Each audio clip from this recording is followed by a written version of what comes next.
Sinasabi nila ang styro o styrofoam tinatapon lang, tapunan, basura. Gaya ng turing na marami sa atin, di ba? But not so para sa ating mga creative na kasama rito. Alam niyo ba, binigyan nila ng bagong buhay ang styro sa pamamagitan ng Styroture. Kaya para dyan, kasama natin si Ellen, Chris at si EJ. Good morning, Ellen. Good morning po. O sige, una i-explain mo muna, ano ba talaga ang Styroture? Styroture po, wala rin po siyang gaano kaibahan sa caricature, usual caricature. Pero po, ang kaibahan niya, in-incorporate po namin sa styro to make it more creative. Oo nga, actually, ang cute nga. Nakikita namin sarili namin dyan eh. So, aside from styro, ano pang ginagamit yung mga materyales?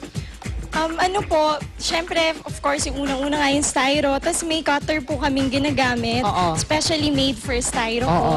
And syempre, yung caricature na din drawing ng ating artist. Tapos mga painting materials po. Oo, so yung sa kaliwa ko si EJ, yung ginagawa niya, kinakat niya si Igan. Si Igan, kinakat ka. At syempre sa kaliwa naman niya, si Chris yung gumuguhit ng face naman ni Igan. Si Igan ba yun o si Arn? Magkamukha sila. Okay, so ano ang first step in making a Styroture?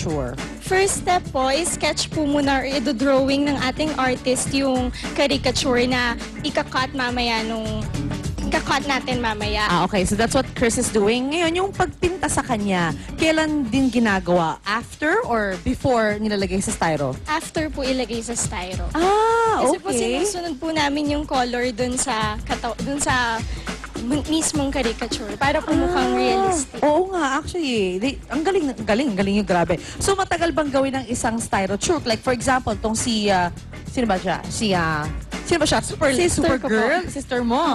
Wow, model na siya. O, like ito. Gaano katagal ito ginawa mula sa first step hanggang sa last step?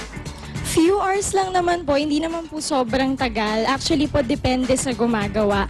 Pero po, ang matagal lang po kasi doon yung pagpipaint. Matagal po kasi minsan magpatuyo. O, kasi you want to make it as close to reality as possible. So, sa paggawa ng Styroture, ano ba ang dapat tandaan? Siyempre po, unang-una, we have to be careful po doon sa paggamit ng mga materials. Oo. Yung tulad po ng mga gunting or cutter.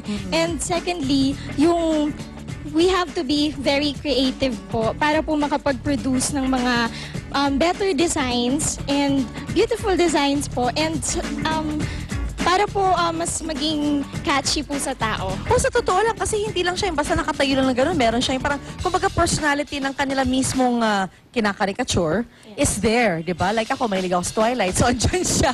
Tapos mahilig kumanta si Rhea. Si Rhea po to, mahilig kumanta. So you put it all there. Kumbaga, all elements in. As personalized as the client As wants po. possible. Wow, maraming salamat, Ellen. Thank you, EJ. Thank you very much. And of course, Chris, ang galing mo, grabe. Ayan, iba't ibang klase po ng art na maaaring gawin mula sa Styrofoam. Yan po ang Styroture. Remember, alam niyo naman sinasabi nila, di ba? Sa basura ay meron pong ginto. And it's exactly what we saw here sa styro. Meron na siyang second life ngayon. Hindi siya basta-basta tinatapon lamang. Again, maraming salamat sa inyo, Ellen. Okay, mga puso, dyan na po kayo. Babalik agad ang unang hirit. Kamukha ko siya.